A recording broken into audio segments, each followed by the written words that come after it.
किचनमध्ये तुमचं स्वागत आहे मित्रांनो। आज गणपती विसर्जनाचा कार्यक्रम असल्यामुळे आपण प्रसादामध्ये महाप्रसादामध्ये आपण बनवत आहे मसाले भात।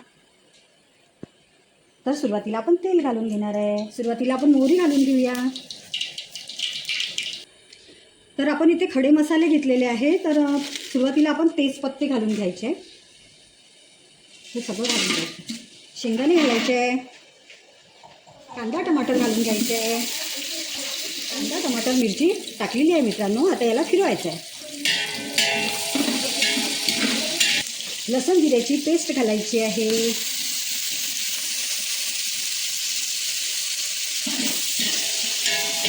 तिखट, मीठ, हळद आणि धने पावडर आणि इथे घेतला आपण गोडा मसाला, गरम मसाला, तो घालायचा आहे।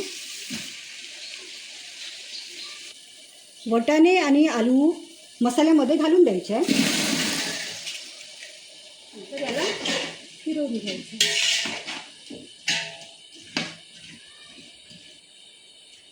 10 मिनिटासाठी याला झाकून ठेवायचं आहे।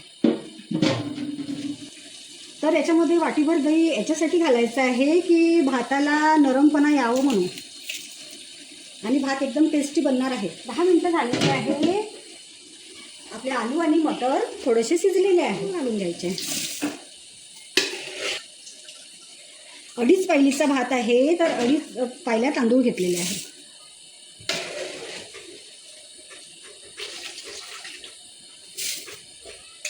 तांदूळ घालून घेतलेले आहे।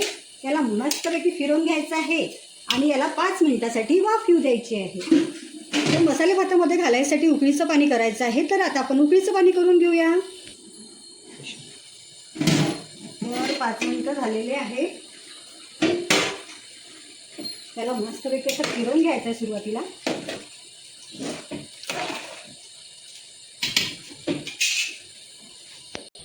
गरम उकळीचं पाणी केलेलं आहे तेच घालायचं आहे,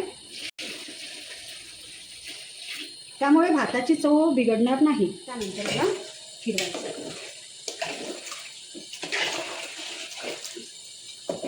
अर्ध्या पाऊण तासामध्ये आपला मटर पुलाव मसाले भात तयार झालेला आहे। गणपती बाप्पाच्या विसर्जनासाठी तयार केलेला मसाले भात तयार झालेला आहे मित्रांनो। वरून आपण याच्यामध्ये मस्तपैकी कोथिंबीर घालून घ्यायची आहे। तुम्ही पण असा नक्की कराल गणपती बाप्पासाठी विसर्जनासाठी मसाले भात। जर तुम्हाला हा व्हिडिओ जर आवडला असेल तर लाईक शेअर सबस्क्राईब करायला विसरू नका।